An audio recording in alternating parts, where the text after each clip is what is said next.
आज हम लोग सॉल्व करेंगे क्लास 9 का मॉडल पेपर का 10 क्वेश्चन। पहला क्वेश्चन है कि निम्नलिखित में से कौन अपरिमेय संख्या है। तो हमें ज्ञात करना है निम्नलिखित में से कौन अपरिमेय संख्या। तो अपरिमेय संख्या ज्ञात करना है तो हमारा पहला ऑप्शन है 9। 9 को हम 3 लिख सकते हैं, इसीलिए √9 एक परिमेय है।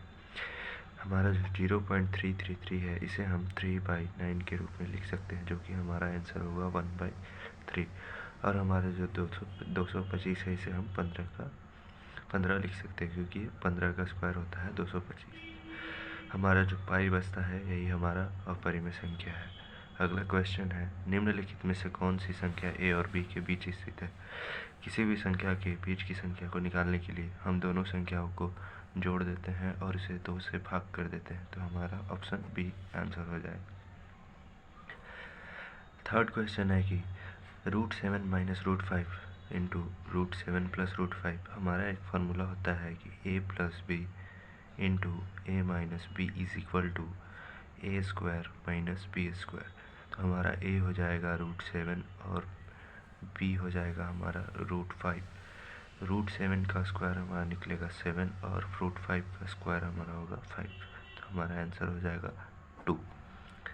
आगे क्वेश्चन है 125 का पावर 2/3 बराबर है। तो 125 को हम 5 का क्यूब लिख सकते हैं और जो पावर हमारा है 2/3 है, इसे हम लिख सकते हैं 5 का पावर 3 गुना 2/3।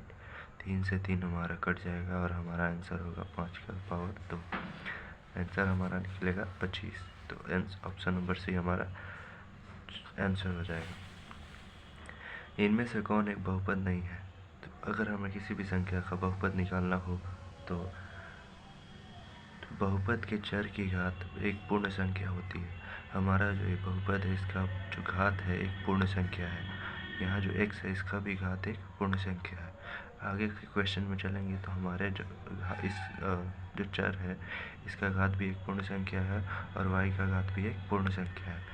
आगे के क्वेश्चन में हम अब चलते हैं तो हमारा जो थर्ड इक्वेशन है x + 5/y + 105। अगर y को हम ऊपर ले जाते तो हमारा इक्वेशन बनेगा x + 5 y का पावर -1 + 105। हमारा पूर्ण संख्या -1 जो है एक पूर्ण संख्या नहीं है, इसीलिए हमारा सी ऑप्शन आंसर हो जाएगा। छठा क्वेश्चन है कि बहुपद 5x + 3 का शून्य है। शून्य ज्ञात करने के लिए जो हमारा इक्वेशन दिया हुआ रहेगा उसके इक्वल टू में हम 0 कर देंगे। बाकी आगे का सोल्यूशन होगा जो 5x इज इक्वल टू हमारा 3 प्लस में है, अपोजिट साइड में जाएगा तो माइनस हो जाएगा। तो x is equal to 5 into में है, अपोजिट साइड में जाएगा तो 5/में हो जाएगा। तो हमारा ऑप्शन नंबर बी आंसर हो जाएगा। अब हम लोग देखते हैं क्वेश्चन नंबर 7।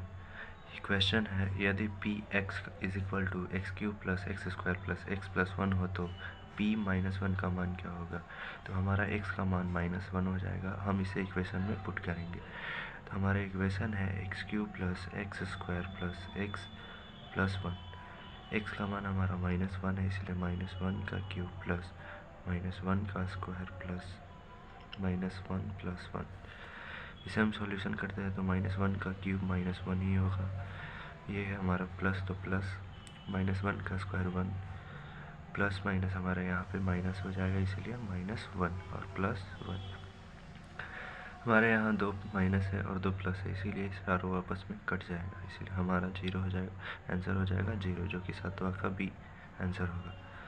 8वां क्वेश्चन है बहुपद x² + 5x + 6 का गुणनखंड है। तो गुणनखंड निकालने के लिए हम बीच वाले नंबर को इस प्रकार डिवाइड करेंगे कि हमारा जो आंसर आएगा वो पहले वाले नंबर और दूसरे वाले नंबर के मल्टीपल के बराबर हो और जोड़ने पे बीच वाला ही आना चाहिए।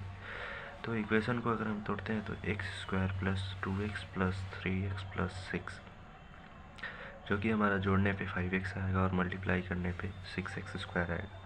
अब हम दो नंबर को कॉमन लेते हैं, इसमें से हमारा कॉमन हो जाएगा x, जो कि बचेगा फिर x + 2। सेकेंड में से हमारा कॉमन होगा 3, जो कि बचेगा x + 3 × 2 = 6। आंसर हमारा हो जाएगा, अंदर वाले को हम एक बार लिखते हैं और बाहर वाले को एक बार। तो हमारा आंसर हो गया x + 2 × x + 3। Option number C हमारा आंसर हो गया। 9 क्वेश्चन है, यदि y अक्ष पर स्थित किसी बिंदु का निर्देशांक निम्न में से किस रूप में होता है। तो अगर y अक्ष के बिंदु का निर्देशांक हमें ज्ञात करना है तो हम संख्या रेखा पे चलते हैं।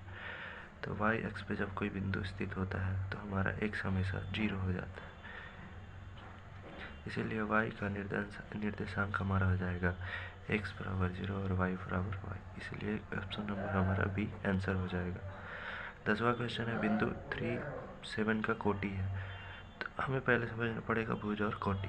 तो नंबर लाइन में हमारा क्या होता है कि जो x अक्ष होता है उसे हम भुज कहते हैं और जो y अक्ष होता है उसे हम कोटि कहते हैं।